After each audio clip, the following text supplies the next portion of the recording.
Hello friends, I am Arjun. We will see WhatsApp tips and tricks. This is WhatsApp application. അതിനുശേഷം കൊണ്ടുവന്നിട്ടുള്ളത് നമ്മുടെ വാട്സാപ്പിൽ തന്നെ ഉപയോഗിക്കാൻ സാധിക്കുന്ന ആപ്ലിക്കേഷൻ ഇല്ലാതെ തന്നെ ഉപയോഗിക്കാൻ സാധിക്കുന്ന കുറച്ച് ടിപ്സുകളും ട്രിക്സുകളുമാണ്. നിങ്ങൾക്ക് ഇതിൽ ഏത് ടിപ്സ് ആണ് ഇഷ്ടപ്പെട്ടത് ആ ടിപ്സ് നിങ്ങൾ ഈ വീഡിയോയുടെ താഴെ കമന്റ് ചെയ്യുക.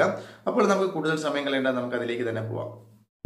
കൂടുതൽ മൊബൈൽ സംബന്ധമായ ടിപ്സുകളും ട്രിക്സുകളും നിങ്ങൾക്ക് ലഭ്യമാകുവാൻ ഈ വീഡിയോയുടെ താഴെ കാണുന്ന ചുവന്ന സബ്സ്ക്രൈബ് ബട്ടണിൽ ക്ലിക്ക് ചെയ്ത് ചാനൽ സബ്സ്ക്രൈബ് ചെയ്യുക. തുടർന്ന് വരുന്ന ബെൽ ചിഹ്നത്തിൽ ക്ലിക്ക് ചെയ്യുകയാണെങ്കിൽ ഞങ്ങളിടുന്ന വീഡിയോകൾ നിങ്ങൾക്ക് നോട്ടിഫിക്കേഷൻ ആയിട്ടും ലഭ്യമാകും. അപ്പോൾ ഫ്രണ്ട്സ്, ഒന്നാമത്തെ ടിപ്സ് ആയിട്ട് ഞാൻ കൊണ്ടുവന്നിട്ടുള്ളത് വാട്സ് ടൂൾ എന്ന് പറയുന്ന ഒരു ആപ്ലിക്കേഷനാണ്. ആപ്ലിക്കേഷൻ ഞാൻ ഓപ്പൺ ചെയ്യാണ്. ആപ്ലിക്കേഷൻ ഓപ്പൺ ചെയ്യുമ്പോൾ ഒരുപാട് കാര്യങ്ങൾ നമ്മൾ വാട്സപ്പുമായി ബന്ധപ്പെട്ടിട്ടുള്ള ഒരുപാട് കാര്യങ്ങൾ നമുക്ക് ഇവിടെ കാണുവാൻ സാധിക്കും. അതിൽ ഒന്നാമതായിട്ട് സ്റ്റാറ്റസ് സേവർ എന്നുള്ള ഓപ്ഷനിൽ ക്ലിക്ക് ചെയ്യുകയാണെങ്കിൽ നിങ്ങൾക്ക് വന്ന സ്റ്റാറ്റസുകളെല്ലാം ഇമേജസ് ആയിരുന്നാലും ശരി, വീഡിയോസുകളായിരുന്നാലും ശരി, നിങ്ങൾക്ക് ഇതുവഴി കാണുവാനും ഡൗൺലോഡ് ചെയ്യുവാനും സാധ്യമാകും. അതുപോലെ തന്നെ നിങ്ങൾക്ക് ഡയറക്റ്റ് ചാറ്റ് എന്നൊരു ഓപ്ഷനിൽ ക്ലിക്ക് ചെയ്യുകയാണെങ്കിൽ നിങ്ങളുടെ ഫോണിൽ സേവ് ചെയ്യാത്ത കോൺടാക്റ്റിലേക്ക് നിങ്ങൾക്ക് ഈസി ആയിട്ട് തന്നെ മെസ്സേജുകൾ അല്ലെങ്കിൽ ചാറ്റുകൾ ചെയ്യുവാൻ സാധ്യമാകും എന്നുള്ളതാണ്. അതുപോലെ തന്നെ നിങ്ങൾക്ക് മൂന്നാമത്തെ സെർച്ച് പ്രൊഫൈൽ ഓൺ വാട്സപ്പ് എന്നുള്ള ഓപ്ഷനിൽ ക്ലിക്ക് ചെയ്യുകയാണെങ്കിൽ നിങ്ങൾക്ക് ഏത് പ്രൊഫൈലിലേക്കാണോ ആദ്യം പോകേണ്ടത്, പെട്ടെന്ന് ചെല്ലേണ്ടത്, അതിലേക്ക് പെട്ടെന്ന് ചെല്ലാൻ സാധ്യമാകും. അതുപോലെ തന്നെ വാട്സപ്പ് അപ്ഡേറ്റഡ് എന്ന ഓപ്ഷനിൽ ക്ലിക്ക് ചെയ്യുകയാണെങ്കിൽ നിങ്ങൾക്ക് ലേറ്റസ്റ്റ് ആയിട്ട് വരുന്ന അപ്ഡേറ്റുകൾ ഏതാണ്, ലേറ്റസ്റ്റ് ആയിട്ട് അപ്ഡേറ്റുകൾ ഉണ്ടെങ്കിൽ, വാട്സപ്പ് അപ്ഡേറ്റ് വന്നിട്ടുണ്ടെങ്കിൽ നിങ്ങൾക്ക് അത് ഇവിടെ കാണുവാൻ സാധ്യമാകും. അതുപോലെ തന്നെ നിങ്ങൾക്ക് ഫോർവേഡ് ആൾ എന്നൊരു ഓപ്ഷനെ ക്ലിക്ക് ചെയ്തുകൊണ്ട് നമുക്ക് ഒന്നിൽ കൂടി ഒരുപാട് പേർക്ക്, അതായത് ഇപ്പോൾ വാട്സപ്പിൽ ഫോർവേഡ് ചെയ്യുന്ന മെസ്സേജുകൾക്ക് ഒരു ലിമിറ്റ് ഉണ്ട്, എന്നാൽ ലിമിറ്റ് ഇല്ലാതെ നമുക്ക് ഒരുപാട് ആൾക്കാർക്ക് ഫോർവേഡ് ചെയ്യാൻ ഈ ഒരു ഓപ്ഷൻ ഉപയോഗിച്ച് സാധ്യമാകും. അതുപോലെ തന്നെ ക്വിക്ക് റിപ്ലൈ എന്നുള്ള ഓപ്ഷനെ ക്ലിക്ക് ചെയ്തുകൊണ്ട് നമുക്ക് പെട്ടെന്ന് ഏതെങ്കിലും ഒരു ടൈപ്പ് ചെയ്തിരിക്കുന്ന ലെറ്റേഴ്സ് പെട്ടെന്ന് മറ്റുള്ളവർക്ക് സെൻഡ് ചെയ്യുവാൻ സാധ്യമാകുന്ന ക്വിക്ക് റിപ്ലൈ ഓപ്ഷനുകൾ സാധ്യമാകും. അതുപോലെ തന്നെ ക്യാപ്ഷൻ സ്റ്റാറ്റസ് എന്നൊരു ഓപ്ഷനെ ക്ലിക്ക് ചെയ്തുകൊണ്ട് നമുക്ക് ഓരോ സമയത്തും നമുക്ക് ഏതൊക്കെ ക്യാപ്ഷനിൽ നമുക്ക് ചെയ്യാൻ സാധിക്കുന്ന തരത്തിലുള്ള ഒരുപാട് കാര്യങ്ങൾ നമുക്ക് ഇവിടെ കാണുവാൻ സാധിക്കുമാകും. അതുപോലെ തന്നെ സ്റ്റോറി സ്റ്റാറ്റസിന് ഇടാൻ പറ്റുന്ന കുറച്ച് സ്റ്റോറീസുകളും മറ്റുമൊക്കെ നമുക്ക് ഇവിടെ നിന്ന് ലഭ്യമാകും. അതുപോലെ തന്നെ ഫണ്ണി ടെക്സ്റ്റ് മെസ്സേജുകൾ നമുക്ക് ക്രിയേറ്റ് ചെയ്യണമെന്നുണ്ടെങ്കിൽ നമുക്ക് ഇതുവഴി നമുക്ക് എന്താണ് ടൈപ്പ് ചെയ്തുകൊണ്ട് നമുക്ക് സ്റ്റൈലിഷ് മെസ്സേജുകൾ ക്രിയേറ്റ് ചെയ്യും. അതുപോലെ തന്നെ ഫ്ലിപ്പിറ്റ്, അതുപോലെ തന്നെ നമുക്ക് ടൈപ്പ് ചെയ്യുന്ന ലെറ്റേഴ്സിനെ റിപ്പീറ്റ് ആക്കിക്കൊണ്ട് നമുക്ക് മറ്റുള്ളവരേക്ക് പണി കൊടുക്കാം. അതുപോലെ തന്നെ സെൻഡ് എംപ്റ്റി മെസ്സേജസ്, അതായത് ബ്ലാങ്ക് മെസ്സേജുകൾ മറ്റുള്ളവർക്ക് അയച്ചു കൊടുക്കാൻ സാധ്യമാകുന്ന കുറച്ച് കാര്യങ്ങളെല്ലാം നമുക്ക് ഈ ഒരു ഫണ്ണി ടെക്സ്റ്റ് മെസ്സേജസ് എന്ന് പറഞ്ഞ ഈ ഓപ്ഷൻ വഴി നമുക്ക് സാധ്യമാകും. അതുപോലെ തന്നെ നമുക്ക് വാട്സപ്പ് ന്യൂ ഫീച്ചേഴ്സ്, ഇതുവരെ നമുക്ക് വന്നിട്ടുള്ള വാട്സപ്പിൻ്റെ എന്തൊക്കെ ഫീച്ചേഴ്സുകളുണ്ടോ അതെല്ലാം നമുക്ക് ഇതുവഴി കാണുവാൻ സാധിക്കുമാകും. അതുപോലെ തന്നെ ട്രെൻഡിങ് ആയിട്ടുള്ള വാട്സപ്പ് പോസ്റ്റുകളെല്ലാം നമുക്ക് ഇതുവഴി കാണുവാനും സാധ്യമാകും. അതുപോലെ തന്നെ ഡൗൺലോഡ് ചെയ്യുവാനും സാധ്യമാകും. അതുപോലെ തന്നെ നമുക്ക് ഇവിടെ ആയിട്ട് ഒരു പെൻസിലിൻ്റെ ഓപ്ഷൻ കാണാൻ സാധിക്കും. ജസ്റ്റ് നിങ്ങൾ അതിൽ ക്ലിക്ക് ചെയ്യുകയാണെങ്കിൽ നമുക്ക് വാട്സപ്പ് സ്റ്റാറ്റസുകൾ നമ്മുടെ മൊബൈലിൽ വഴി തന്നെ നമുക്ക് ക്രിയേറ്റ് ചെയ്യുവാനും അതുപോലെ തന്നെ GF സ്റ്റാറ്റസുകളൊക്കെ ക്രിയേറ്റ് ചെയ്യാനും മറ്റുമൊക്കെ സാധ്യമാകുന്ന ഒരു ടിപ്സ് കൂടി നമുക്ക് ഇതുവഴി നൽകുന്നുണ്ട്. തീർച്ചയായിട്ടും നിങ്ങൾ ഉപയോഗിച്ച് നോക്കുക. അപ്പോൾ നമുക്ക് അടുത്ത ടിപ്സിലേക്ക് പോവാം. അപ്പോൾ ഫ്രണ്ട്സ്, രണ്ടാമത്തെ ടിപ്സ് എന്ന് പറയുന്നത് നമ്മുടെ വാട്സപ്പിലുള്ള കോൺടാക്റ്റുകളുടെയോ അല്ലെങ്കിൽ ഗ്രൂപ്പുകളിലോ ഉള്ള എല്ലാ ചാറ്റുകളും ഇൻക്ലൂഡ് വീഡിയോസ് ആയിരുന്നാലും ശരി, ഇമേജസ് ആയിരുന്നാലും ശരി, നമുക്ക് നമ്മുടെ ഗൂഗിൾ ഡ്രൈവിലേക്ക് സേവ് ചെയ്ത് സൂക്ഷിച്ച് വെക്കാൻ സാധിക്കും. അത് എങ്ങനെയാണ് നമുക്ക് നോക്കാം. അതിനായിട്ട് നിങ്ങൾ വാട്സപ്പ് ഓപ്പൺ ചെയ്യുക. വാട്സപ്പ് ഓപ്പൺ ചെയ്തതിന് ശേഷം നിങ്ങൾക്ക് അവിടെയായിട്ട് കോൺടാക്റ്റുകളും ഗ്രൂപ്പുകളും ഒക്കെ കാണാൻ സാധ്യമാകും. നിങ്ങൾക്ക് ഏതെങ്കിലും ഒരു കോൺടാക്റ്റിലേക്കാണ് ഉള്ളതാണ് എങ്കിൽ നിങ്ങൾ കോൺടാക്റ്റ് സെലക്ട് ചെയ്യുക. അതിനുശേഷം മുകളിൽ 3 ഡോട്ട് മാർക്ക് കാണാൻ സാധിക്കും. ജസ്റ്റ് അതിൽ ക്ലിക്ക് ചെയ്യുക. അതിൽ ക്ലിക്ക് ചെയ്യുമ്പോൾ നിങ്ങൾക്ക് താഴെയായിട്ട് മോർ എന്ന ഓപ്ഷൻ കാണാൻ സാധിക്കും. ജസ്റ്റ് അതിൽ ക്ലിക്ക് ചെയ്യുക. അതിനുശേഷം നിങ്ങൾക്ക് അവിടെ എക്സ്പോർട്ട് ചാറ്റ് എന്നൊരു ഓപ്ഷൻ കാണാൻ സാധിക്കും. ജസ്റ്റ് അതിൽ ക്ലിക്ക് ചെയ്യുക. അതിൽ നിങ്ങൾക്ക് വിത്തൗട്ട് മീഡിയ അതുപോലെ തന്നെ ഇൻക്ലൂഡ് മീഡിയ എന്ന് പറയുന്ന 2 ഓപ്ഷനുകൾ കാണാൻ സാധിക്കും. നിങ്ങളുടെ മീഡിയ ഉൾപ്പെടെ നിങ്ങൾക്ക് സേവ് ചെയ്യണമെന്നുണ്ടെങ്കിൽ നിങ്ങൾക്ക് ഇൻക്ലൂഡ് മീഡിയ ഉപയോഗിക്കാം, അല്ലെങ്കിൽ മീഡിയാസ് ഇല്ലാതെയാണെങ്കിൽ നിങ്ങൾക്ക് വിത്തൗട്ട് മീഡിയ ഉപയോഗിക്കാം. ഞാനിപ്പോൾ മീഡിയ ഉൾപ്പെടെയാണ് ചെയ്യുന്നതെങ്കിൽ അതുകൊണ്ട് ഇൻക്ലൂഡ് മീഡിയ എന്നൊരു ഓപ്ഷനെ ക്ലിക്ക് ചെയ്യുക.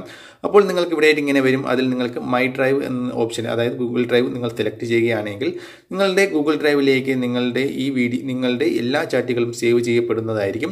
നമുക്ക് അതിനുശേഷം നമ്മൾ ഗൂഗിൾ ഡ്രൈവ് ഓപ്പൺ ചെയ്യുക. ഗൂഗിൾ ഡ്രൈവ് ഓപ്പൺ ആക്കിയതിന് ശേഷം നിങ്ങൾക്ക് അവിടെ കാണുവാൻ സാധിക്കും, താഴെയായിട്ട് കാണാൻ സാധിക്കും WhatsApp chat with my contact. ഏത് കോൺടാക്റ്റാണോ അത് കാണാൻ സാധിക്കുമാകും. എൻ്റെ ഇതിന് സേവ് ആയിക്കൊണ്ടിരിക്കുന്നതേ ഉള്ളൂ, അപ്ലോഡ് ആയിക്കൊണ്ടിരിക്കുന്നതേ ഉള്ളൂ. അപ്ലോഡ് ആയി കഴിഞ്ഞ് കഴിഞ്ഞാൽ നമുക്ക് എല്ലാം തന്നെ ഇവിടെ കാണാൻ സാധിക്കും. നമ്മുടെ ഇമേജസ് ആയിരുന്നാലും ശരി, വീഡിയോസ് ആയിരുന്നാലും ശരി, എല്ലാം നമുക്ക് ഇതുവഴി സേവ് ചെയ്യാൻ സാധ്യമാകും എന്നുള്ളതാണ്. അത് ഗ്രൂപ്പുകളിലെ ആയിരുന്നാലും ശരി, കോൺടാക്റ്റുകളുടെ ആയിരുന്നാലും ശരി.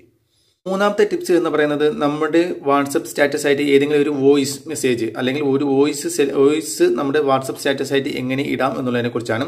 അതിനായിട്ട് അത് ഏതെങ്കിലും ഒരു വീഡിയോയുടെ വോയിസ് അല്ലെങ്കിൽ വീഡിയോയുടെ സോങ്സ് മാത്രമായിട്ട്, വീഡിയോ ഇല്ലാത്ത സോങ്സ് മാത്രമായിട്ട് നമുക്ക് ഇതിലേക്ക് സ്റ്റാറ്റസ് ആയിട്ട് കൊണ്ടുവരാൻ സാധിക്കും. അതിനായിട്ട് നിങ്ങൾ ആദ്യം ചെയ്യേണ്ടത് മൈ സ്റ്റാറ്റസ് എന്ന ഓപ്ഷനെ ക്ലിക്ക് ചെയ്യുക. അതിനുശേഷം നിങ്ങൾക്ക് ഏത് വീഡിയോ ആണോ സെലക്ട് ചെയ്യേണ്ടത് ആ വീഡിയോ സെലക്ട് ചെയ്യുക എന്നുള്ളതാണ്. അപ്പോൾ ഈ ഒരു വീഡിയോയുടെ വോയിസ് മാത്രമായിട്ട് നമുക്ക് വേണമെന്നുണ്ടെങ്കിൽ നമുക്ക് സ്റ്റാറ്റസ് ആയിട്ട് ഇടാൻ സാധ്യമാകും. അതിനായിട്ട് നിങ്ങൾ മുകളിലായിട്ട് ഒരു കളറിൻ്റെ ഓപ്ഷൻ കാണാൻ സാധിക്കും. ജസ്റ്റ് കളറിൻ്റെ ഓപ്ഷനിൽ ക്ലിക്ക് ചെയ്യുക. അതിനുശേഷം നിങ്ങൾക്ക് ഇവിടെ കാണാൻ സാധിക്കും നിങ്ങൾക്ക് ഏത് കളറാണോ വേണ്ടത് അത് ആദ്യം സെലക്ട് ചെയ്യുക. അതിനുശേഷം 2 വിരൽ ഉപയോഗിച്ചുകൊണ്ട് നിങ്ങൾ നിങ്ങളുടെ ഫോണിൻ്റെ ഡിസ്പ്ലേയിൽ പ്രസ് ചെയ്ത് പിടിക്കുക. അപ്പോൾ നിങ്ങൾക്ക് ഇവിടെ കാണുവാൻ സാധ്യമാകും.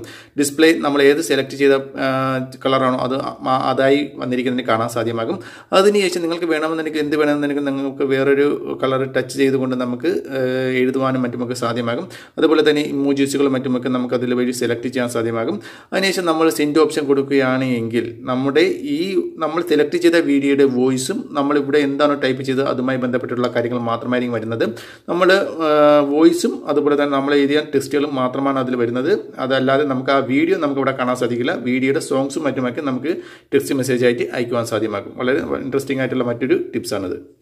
അടുത്തായിട്ട് ഞാൻ പറയാൻ പോകുന്നത് പോപ്പപ്പ് നോട്ടിഫിക്കേഷനെ കുറിച്ചാണ്. അതായത് പോപ്പപ്പ് നോട്ടിഫിക്കേഷൻ നിങ്ങൾ ഓൺ ചെയ്തിടുകയാണെങ്കിൽ നിങ്ങൾ ഫേസ്ബുക്കോ യൂട്യൂബോ ഒക്കെ ഉപയോഗിച്ചുകൊണ്ടിരിക്കുന്ന സമയത്ത്, വേറെ ഏതെങ്കിലും ആപ്ലിക്കേഷൻ ഉപയോഗിച്ചുകൊണ്ടിരിക്കുന്ന സമയത്ത് വാട്സപ്പിൽ നിന്ന് വരുന്ന മെസ്സേജുകൾ നമുക്ക് പെട്ടെന്ന് തന്നെ ലഭ്യമാവുകയും അതിന് നമുക്ക് വാട്സപ്പ് ഓപ്പൺ ചെയ്യാതെ തന്നെ നമുക്ക് തിരിച്ച് റീപ്ലൈ നൽകാൻ സഹായമാകുന്നതാണിത്. അപ്പോൾ അത് എങ്ങനെയാണെന്ന് നോക്കാം. അത് നമുക്ക് കോൺടാക്റ്റിലേക്ക് ഗ്രൂപ്പുകളിലേക്ക് നമുക്ക് വെവ്വേറെ വേണമെങ്കിൽ നമുക്ക് സെലക്ട് ചെയ്യാവുന്നതാണ്. ഇപ്പോൾ നമുക്ക് കോമൺ ആയിട്ട് സെലക്ട് ചെയ്യണമെന്നുണ്ടെങ്കിൽ നമുക്ക് വാട്സപ്പ് ഓപ്പൺ ചെയ്യുന്ന ശേഷം മുകളിൽ 3 ഡോട്ട് മാർക്ക് കാണാൻ സാധിക്കും. അതിൽ ക്ലിക്ക് ചെയ്തുകൊണ്ട് സെറ്റിംഗ്സ് എടുക്കുക. സെറ്റിംഗ്സ് എടുത്തതിന് ശേഷം നിങ്ങൾക്ക് അവിടെയായിട്ട് നോട്ടിഫിക്കേഷൻ എന്നൊരു ഓപ്ഷൻ കാണാൻ സാധിക്കും. അതിൽ ക്ലിക്ക് ചെയ്തുകൊണ്ട് നിങ്ങൾക്ക് പോപ്പപ്പ് നോട്ടിഫിക്കേഷൻ എന്നൊരു ഓപ്ഷനെ ക്ലിക്ക് ചെയ്തുകൊണ്ട് ആൾവേസ് ഷോ പോപ്പപ്പ് എന്നുള്ള ഓപ്ഷനെ ക്ലിക്ക് ചെയ്ത് നമുക്കത് ഉപയോഗിക്കാവുന്നതാണ്. അല്ല ഏതെങ്കിലും പ്രത്യേകം കോൺടാക്റ്റിലേക്ക് അല്ലെങ്കിൽ പ്രത്യേകം ഗ്രൂപ്പിലേക്ക് മാത്രമായി ചെയ്യണമെന്നുണ്ടെങ്കിൽ നമുക്ക് ഏതെങ്കിലും കോൺടാക്റ്റോ ഗ്രൂപ്പോ ലോങ് പ്രസ് ചെയ്യുക. ലോങ് പ്രസ് ചെയ്യുന്ന ശേഷം മുകളിൽ 3 ഡോട്ട് മാർക്ക് കാണാൻ സാധിക്കും. ജസ്റ്റ് അതിൽ ക്ലിക്ക് ചെയ്യുക. അതിൽ ക്ലിക്ക് ചെയ്യുന്ന ശേഷം നിങ്ങൾക്ക് അവിടെയായിട്ട് വ്യൂ കോൺടാക്റ്റ് എന്നൊരു ഓപ്ഷൻ കാണാൻ സാധിക്കും. അതിൽ ക്ലിക്ക് ചെയ്തതിന് ശേഷം നിങ്ങൾക്ക് ഇവിടെയായിട്ട് കസ്റ്റം നോട്ടിഫിക്കേഷൻ എന്നൊരു ഓപ്ഷൻ കാണാൻ സാധിക്കും. ജസ്റ്റ് അതിൽ ക്ലിക്ക് ചെയ്യുക. അതിൽ ക്ലിക്ക് ചെയ്തതിന് ശേഷം നിങ്ങൾക്ക് ഇവിടെയായിട്ട് യൂസ് കസ്റ്റം നോട്ടിഫിക്കേഷൻ എന്നൊരു ഓപ്ഷൻ നിങ്ങൾ എനേബിൾ ചെയ്യുക. എനേബിൾ ചെയ്തതിന് ശേഷം നിങ്ങൾക്ക് ഇവിടെയായിട്ട് പോപ്പപ്പ് നോട്ടിഫിക്കേഷൻ എന്നൊരു ഓപ്ഷൻ നിങ്ങൾ ആൾവേസ് ഷോ പോപ്പപ്പ് എന്നുള്ള ഓപ്ഷനെ ക്ലിക്ക് ചെയ്തുകൊണ്ട് നിങ്ങൾക്ക് ഈ ഒരു ഫീച്ചർ എനേബിൾ ചെയ്യാവുന്നതാണ്. അപ്പോൾ നിങ്ങൾക്ക് പോപ്പപ്പ് നോട്ടിഫിക്കേഷൻ വേണ്ടാന്നുണ്ടെങ്കിൽ നോ പോപ്പപ്പ് ആക്കാം. അല്ലാന്നുണ്ടെങ്കിൽ നിങ്ങൾക്ക് സ്ക്രീൻ ഓൺ ആയിരിക്കുന്ന സമയത്ത് മാത്രം ചെയ്താൽ മതി. നിങ്ങൾക്ക് അത് ചെയ്യാം. അല്ലെങ്കിൽ സ്ക്രീൻ ഓഫ് ആയിക്കൊണ്ടിരിക്കുന്ന സമയത്ത് ചെയ്യണമെന്നുണ്ടെങ്കിൽ നിങ്ങൾക്ക് അതും സെലക്ട് ചെയ്യാവുന്നതാണ്. നിങ്ങൾക്ക് ഇഷ്ടമുള്ളത് സെലക്ട് ചെയ്തുകൊണ്ട് നിങ്ങൾക്കത് ഈ ഒരു ഫീച്ചർ ഉപയോഗിക്കാവുന്നതാണ്. അടുത്തായിട്ട് ഞാൻ പറയാൻ പോകുന്നത് വാട്സപ്പിന്റെ വോയിസ് ട്രിക്ക് ആണ്. നമ്മൾക്ക് ഒരുപാട് പേർ നമുക്ക് വോയിസ് മെസ്സേജുകൾ അയക്കാറുണ്ട്. വോയിസ് മെസ്സേജുകൾ അയക്കുന്ന സമയത്ത് നമുക്ക് ഓപ്പൺ ആയിട്ട് നിന്ന് മറ്റുള്ളവരുടെ ഇടയിൽ നിന്നുകൊണ്ട് നമുക്കത് പ്ലേ ചെയ്ത് നോക്കാൻ സാധിക്കുകയില്ല. കാരണം എന്ന് പറഞ്ഞാൽ അങ്ങനെ പ്ലേ ചെയ്യുകയാണെങ്കിൽ ചിലപ്പോൾ എല്ലാവരും അത് കേൾക്കും. കാരണം എന്ന് പറയുന്നത് നമ്മുടെ വോയിസ് മെസ്സേജുകൾ എല്ലാം തന്നെ നമ്മുടെ ലൗഡ് സ്പീക്കറിലാണ് വരുന്നത്. അത് മറ്റുള്ളവർ കേൾക്കുന്നത് ചിലപ്പോൾ പ്രശ്നമുണ്ടാവാം. അതുകൊണ്ട് തന്നെ നമുക്ക് അത്തരം സന്ദർഭങ്ങളിൽ നമുക്ക് മാത്രം കേൾക്കുന്ന രീതിയിൽ നമുക്ക് ചെയ്യണമെന്നുണ്ടെങ്കിൽ നമ്മൾ ആ വോയിസ് മെസ്സേജ് ഒന്ന് ജസ്റ്റ് ഒന്ന് പ്ലേ ചെയ്തതിന് ശേഷം നമ്മൾ ജസ്റ്റ് ഒന്ന് കാതിനോട് ചേർത്ത് വെച്ചാൽ മാത്രം മതിയാവും. ഓട്ടോമാറ്റിക്കായിട്ട് നമ്മുടെ ഫോണിന്റെ ലൗഡ് സ്പീക്കറിലെ വോയിസ് നമുക്ക് ഓട്ടോമാറ്റിക്കായിട്ട് നമ്മുടെ ഹെഡ് സ്പീക്കറിലേക്ക് വരുന്നതായിരിക്കും. മറ്റുള്ളവർ കേൾക്കാതെ നമുക്ക് മാത്രം കേൾക്കുന്ന രീതിയിൽ നമുക്കത് ഉപയോഗിക്കാൻ സാധ്യമാകും. അതിനായിട്ട് പ്രത്യേകിച്ച് സെറ്റിംഗ്സ് ഒന്നും തന്നെ ഇല്ല. നമുക്ക് ഈസി ആയിട്ട് തന്നെ നമുക്ക് അത് ഉപയോഗിക്കാൻ സാധിക്കും. അടുത്തൊരു നല്ലൊരു വീഡിയോ വീണ്ടും കാണാം.